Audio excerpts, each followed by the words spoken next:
darhaqiqat ko'p millatli jamiyatlarda millatlar o'rtasidagi totuvlik, bag'rikenglik bu juda muhim omil hisoblanadi.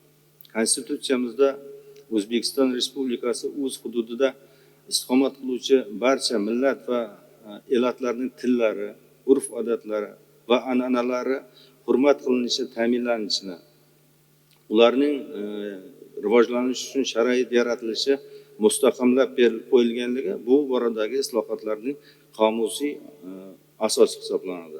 Hammangizga ma'lum, tarixdan o'zbek ham qoraqalpoq xalqi bir yil, bir mamlakat bo'lib, vatanimizni muqaddas bilib, qanchadan qancha sinovlarda birgalikda yengib tinch totib yashab kelmoqda.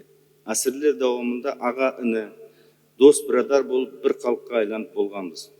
Hurmatli prezidentimiz Shavkat Mirziyoyev Xiva qalasındagi Arda Xiva xalqaro turizm o'rayining saltanatli ochilу marosimida o'z so'zida Amudaryoning iki жағасында joylashgan Xorizm ham qoraqalpoq елін Alloh taolaning o'zi taqdirlash etib yaratgan.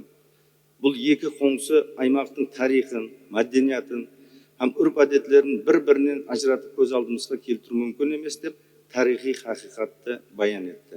Bu fikrda butkul qoraqalpoq xalqi maqtanish bilan qarshi oldi. Men vatanimiz O'zbekistonning bir qoraqalpoq prezidenti sifatida prezidentimiz boshchiligida amalga oshirilayotgan ishlarni belsendilik bilan qo'llab-quvvatlayman. Hurmatli deputatlar, bugungi murakkab va tez o'zgarayotgan zamonda millatlararo totuvlik va hamjihatlikni har qachongidan ham muhim deb bilaman. Chunki jamiyatdagi tinchlik, barqarorlik va o'zaro ishonch har qanday taraqqiyotning asosiy sharti hisoblanadi.